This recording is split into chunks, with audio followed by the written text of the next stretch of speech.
মধু মধু চাচা এনা কোথায় mobile iPhone নাই আমার কাছে দেয় নাই তার কাছে আমি যাক আল্লাহ তাকে ভালো রাখো। ও কি রে আসসালামু আলাইকুম ভিউয়ার্স, কেমন আছেন সবাই? আশা করি ভালো আছেন। বাট আমার শয়তানের তাইতে নতুন একটি ভিডিও নিয়ে হাজির হয়েছি আপনাদের মাঝে। ভিডিওর থাম্বনেল এবং টপিক দেখে হয়তো বুঝে গেছেন কী ধরনের ভিডিও হতে যাচ্ছে। তো শুরু করা যাক আজকের ভিডিও।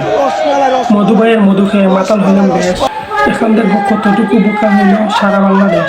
ওই কিরে মধু বলে বাহির করে আইফোন, স্পন্সরের মাইরে বাপ কইরা দিছে বেগুন, দেশ বিদেশে চড়াচ্ছে ওই কিরে মধু।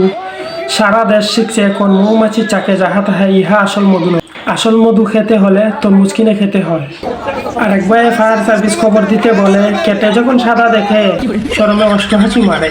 আর একবার পরিমণি লাল দেখাবে বলে কাটার স্টাইল, তাহার কাটার স্টাইল দেখে ভাবনা চিন্তা গেল অন্যদিকে।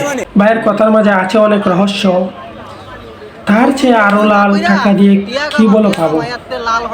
বোকা শুকা মানুষ আমি, কিছু বুঝি না। আপনারা যদি বুঝে থাকেন কমেন্ট করে যান। ভুল ত্রুটি হলে আমার কমার চোখে দেখবেন। ভিডিওটি ভালো লাগলে লাইক সাবস্ক্রাইব করবেন। আজ এই পর্যন্ত, ভালো থাকেন, আল্লাহ হাফেজ।